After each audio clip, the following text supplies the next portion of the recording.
Good morning students. बेटा आज हम चतुर्दशः पाठे शरीरम अद्य खलु धर्म साधनम, ये आज हम पाठ पढ़ेंगे। ठीक है कि जो शरीर है वही हमारे धर्म का साधन है। क्यों? सबसे बड़ा धर्म हमारा क्या है? अपने शरीर को स्वस्थ रखना। क्योंकि बेटा कहा भी गया ना, स्वस्थ शरीर में ही स्वस्थ मस्तिष्क निवास करता है। तो हमें सबसे पहले अपने शरीर को स्वस्थ रखना होगा, उसके बाद ही हम अपने मस्तिष्क को, अपने विचारों को, अपने कार्यों को हम अच्छी तरह से पूरा कर सकते हैं। हम अपने धर्म का भी पालन कर सकते हैं, अपने कर्तव्यों का भी अच्छी तरह से पालन कर सकते हैं। वो तभी कर सकते हैं ये सारे काम जब हमारा खुद का शरीर स्वस्थ होगा। ठीक है, इसलिए हमें सबसे पहले अपने शरीर को ही स्वस्थ रखना चाहिए। ठीक है बेटा, इसके साथ जो हमारे प्राचीन समय में जो हमारे भारतीय मनीषी थे, उन्होंने हजारों वर्षों का गंभीर निरीक्षण करने के पश्चात लोगों के लिए, प्रत्येक व्यक्ति के लिए हर रोज के पालन करने के लिए कुछ नियमों का विधान किया। उन्हीं को नित्य कर्म है वो कहा गया। जैसे व्यायाम करना, तेल मालिश, दांतों को साफ करना, शौच जाना, ये सारे नियम क्या थे? हमें प्रतिदिन इनका पालन करना चाहिए। ठीक है, और ये सारे जो नियम थे हमारे, ये हमारे जो भारतीय चिकित्सा पद्धति है उससे संबंधित है। और इसी चिकित्सा पद्धति को हमने क्या नाम दिया? आयुर्वेद। और उसी आयुर्वेद से कुछ श्लोक हमारे पाठ में लिए गए हैं। आइए बेटा अब हम इनको देखते कौन कौन से हैं।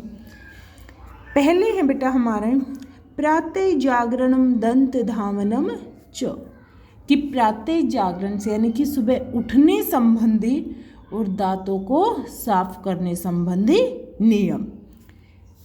ब्रह्मे मुहूर्ते उत्तिष्ठेत स्वस्थो रक्षा अर्थम आयुष्यः सर्वम एव परित्यज्य शरीरम अनुपालयेत्, कि ब्रह्म मुहूर्त में, कि हमें उत्तिष्ठित उठना चाहिए। कब? ब्रह्म मुहूर्त में। ब्रह्म मुहूर्त कौन सा है? प्रातः काल में, यानी कि हमें 4 से 6 बजे का जो समय है वो ब्रह्म मुहूर्त कहा गया। बेटा प्रातः काल हमें उठ जाना चाहिए। स्वस्थो रक्षा आयुष्य, अपनी आयु की सुरक्षा के लिए सर्वम एव, हमें सब कुछ परित्यज्य छोड़ देना चाहिए। शरीरम अनुपाले, शरीर की देखभाल के लिए, हमें अपने शरीर की देखभाल के लिए सब कुछ छोड़ देना चाहिए। और प्रातः काल शुभ जो ब्रह्म मुहूर्त है प्रातः काल का, उसमें हमें उठना चाहिए। अगर हम उस मुहूर्त में उठेंगे तो हमारी जो आयु है वो भी लंबी होगी। नेक्स्ट है बेटा, आपो उत्थित अग्रम दौ कालहु कषाय कटु तिक् कम भक्षेत दंत पवनम दंत मासय बाध्यन अबाध्यन। आपोत उत्थित, कि कुचला हुआ, अग्रम अगला भाग, दौ दोनों, कालव समय में, कसाई क्या होता है? कसेला, यानी कि उसका जो स्वाद है वो कैसा होगा? कसेला। कटु कड़वा होगा। तिक्तम, तिक्तम कैसा है? तिक्त तीखा होगा। ठीक है। भक्षेत खाना चाहिए। दंत पवनम दातुन, दंत मांस, जो दांतों के ऊपर मांस है, यानी कि हमारे मसूड़े, बाध्यन, उनकी सुरक्षा करते हुए। वो क्या कहता है कि हमें ऐसे पेड़ की टहनी की दातुन बनानी चाहिए। कैसे कि जिसका स्वाद कैसा हो? कसेला हो, कड़वा हो या फिर तीखा हो। ऐसे पेड़ की जो टहनी है उसको हमें दातुन बनाकर अपने दांतों को दौ कालु, दोनों समय, यानी कि प्रातः काल भी और साय काल भी, उससे अपने दांतों को साफ करना चाहिए। और जो मसूड़े हैं उनका ध्यान रखना चाहिए। क्योंकि बेटा अगर हम दातुन दांत पर ही करेंगे तभी अच्छा रहेगा ना। अगर हम दातुन को, देखो दातुन जब हम करते हैं, एक स्टिक होती है जिसके अगले भाग को हम अपने दांतों के अगले भाग से उसको काटते हैं। ठीक है, फिर वो आगे से ब्रश जैसी बन जाती है, फिर उससे हम दातुन करते हैं। उस दातुन का प्रयोग हम कहाँ पर? सिर्फ अपने दांत पर करते हैं। क्या मसूड़ों पर हम दातुन करते हैं? नहीं करते ना, सिर्फ दांत की सफाई करते हैं। मसूड़ों को हम बचाते हैं, तो उस दातुन से हमें अपने मसूड़ों को बचाते हुए दांतों की सफाई करनी है।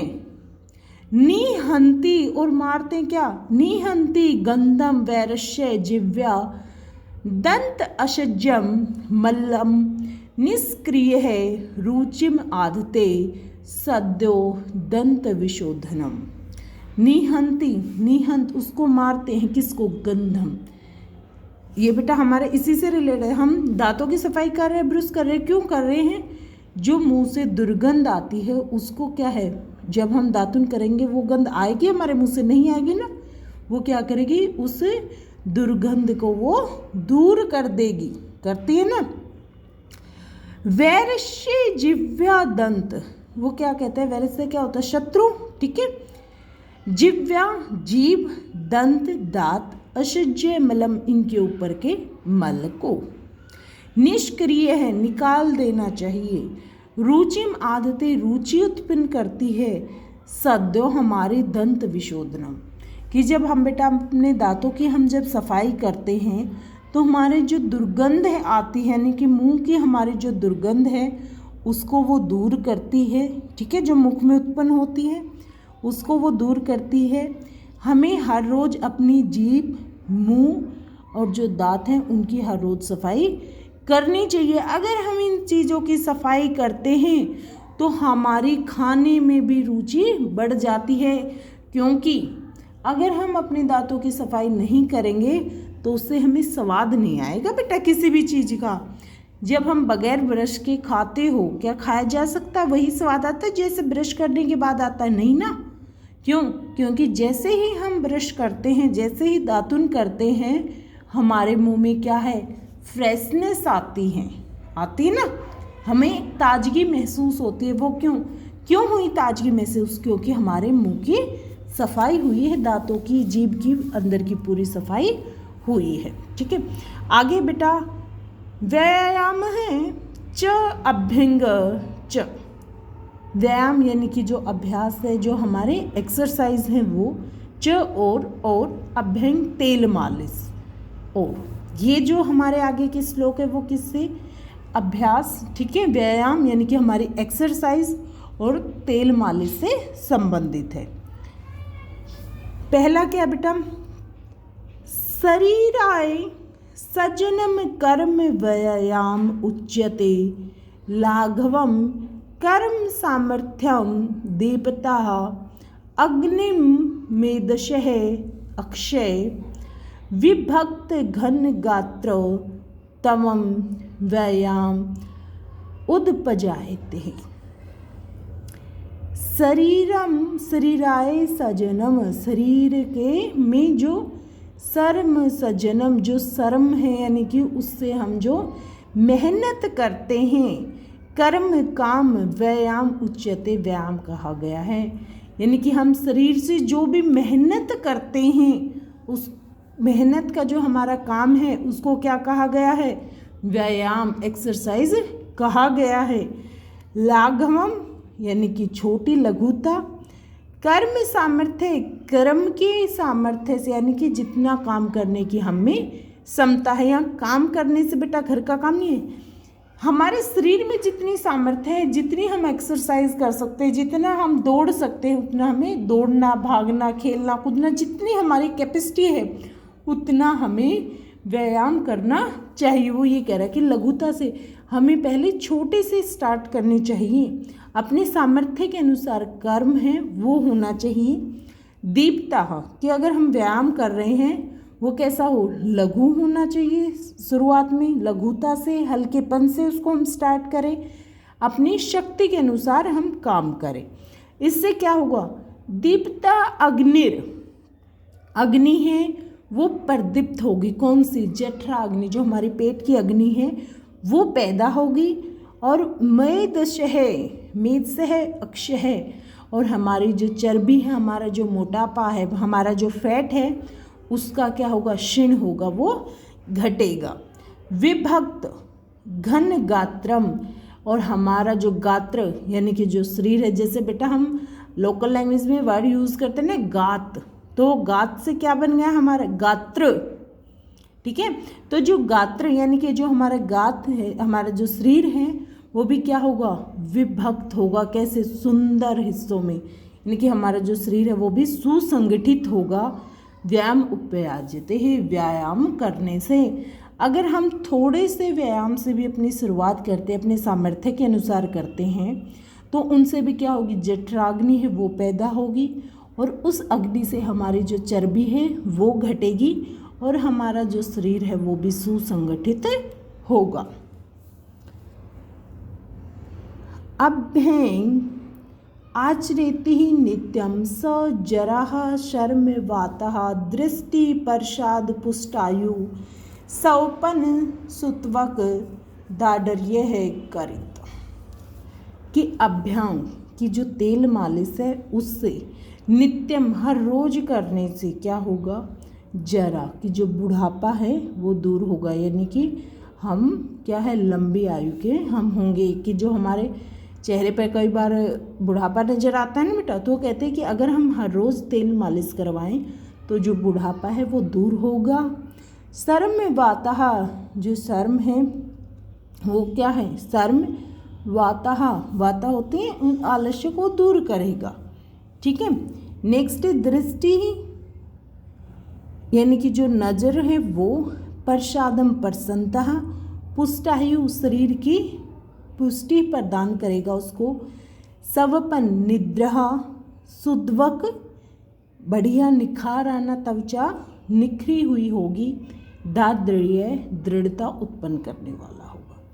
वो क्या कह रहे बेटा, अगर हम हर रोज़ तेल मालिश करवाएंगे तो हमारा जो बुढ़ापा है वो भी दूर होगा। बुढ़ापे से क्या होगा बेटा, इससे हमारा जो, अगर हम हर रोज़ तेल मालिश करेंगे तो हमारा जो बुढ़ापा है वो भी दूर हो जाएगा। शर्म, और हमारा जो क्या है, हमारे शरीर पे जो आलस्य है, ठीक है, उसको भी वो क्या है, उसको वो दूर करेगा। वातः, और जो वायु रोग यानी कि जो हमारी थकान है, आलस्य है, उसको भी वो दूर कर देगी। क्योंकि जब बेटा हम काफ़ी थके हुए हों और कोई मालिश करे, हमें कितनी अच्छी होती है, हमारी थकावट क्षण भर में दूर हो जाती है। तो कहता है कि इससे हमारी थकावट दूर होगी। और वातः, जो वायु के जो रोग हैं उनको भी वो दूर करेगी। इसके साथ हमारी जो आँखों की रोशनी है वो तेज होगी, मन प्रसन्न होगा, शरीर कैसा होगा, पुष्टायु पुष्टि प्रदान करने वाला होगा, नींद अच्छी आएगी और क्या होगा, हमारा जो त्वचा है वो भी निखरेगी और हमारा शरीर है वो क्या है, दृढ़ता प्रदान करने वाला होगा। हमारे शरीर में भी दृढ़ता है वो उत्पन्न होगी। नेक्स्ट बेटा, स्नानम भोजनम च, स्नान और भोजन संबंधी जो नियम है वो है बेटा। निर्मल्यम भाव शुद्धिम स च बिना स्नानम च युज्यते तस्मात् कार्ये विशुद्धो शुद्ध अर्थम स्नानम आदौ विद्यते। निर्मल है, निर्मलतः, भाव शुद्धि, भावनाओं की यानी कि हमारे जो विचारों की शुद्धि है वो, बिना उसके बगैर स्नानम स्नान न नहीं युज्यते प्राप्त हो सकती।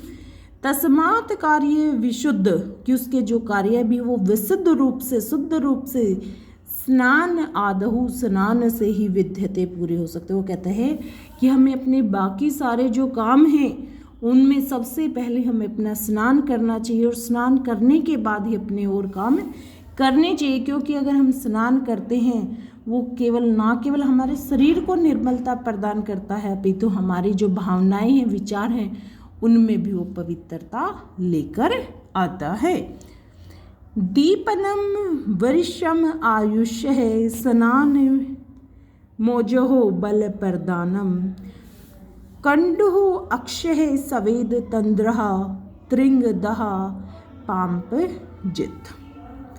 कि दीपनम, कि दीप्त करने वाला, ठीक है, वरिष्य है, वरिष्यम आयुष, और वरिष्यम क्या है, इससे आयु है वो बढ़ती है। स्नानो मोजलहो, स्नान से बल प्रदानम, बल प्रदान होता है।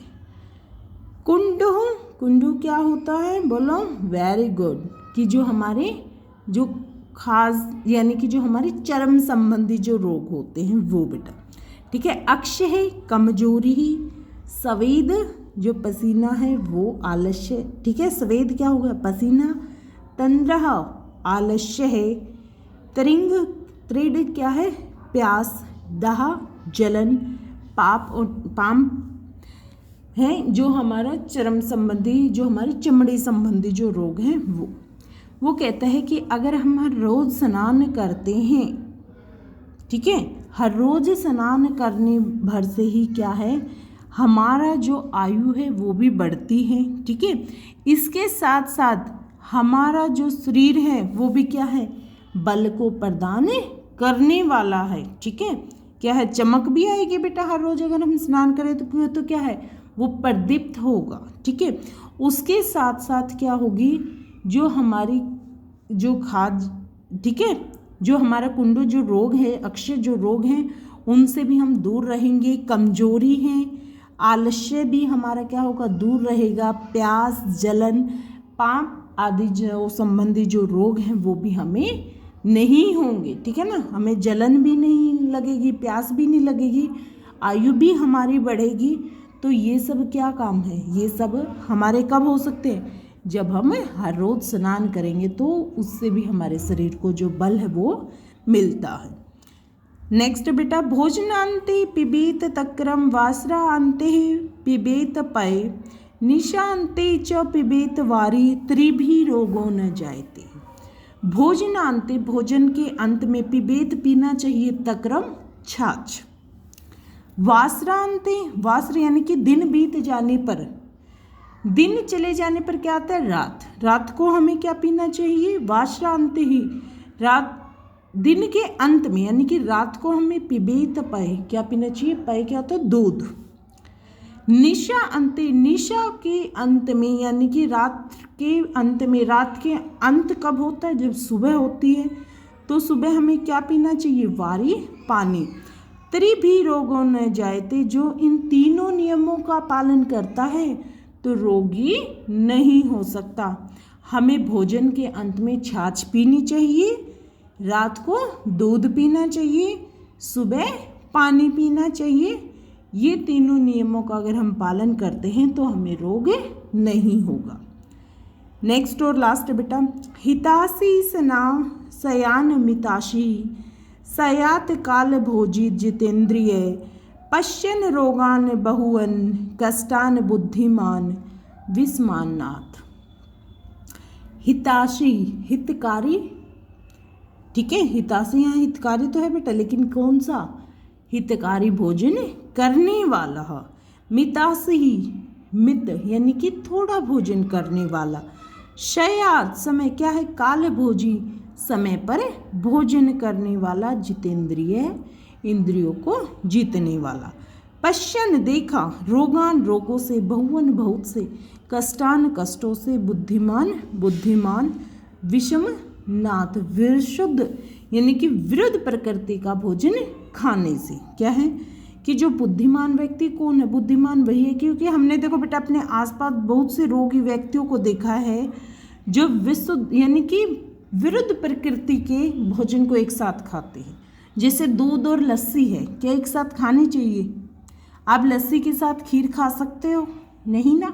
तो क्या है कि वो विरुद्ध प्रकृति के भोजन है, ठीक है। वो क्या कहता है कि बुद्धिमान कौन है, क्योंकि हमने आसपास अपने बहुत से रोगियों को देखा है, तो उससे हमें क्या सीखना चाहिए, हमें कैसा होना चाहिए, हमें जो हमारे हित के लिए जो भोजन हमारी सेहत के लिए जो अच्छा है वो भोजन खाने वाला होना चाहिए। थोड़ा खाना चाहिए, हमें समय पर खाना चाहिए और अपनी इंद्रियों को अपने नियंत्रण में रखना चाहिए। ऐसी हमारी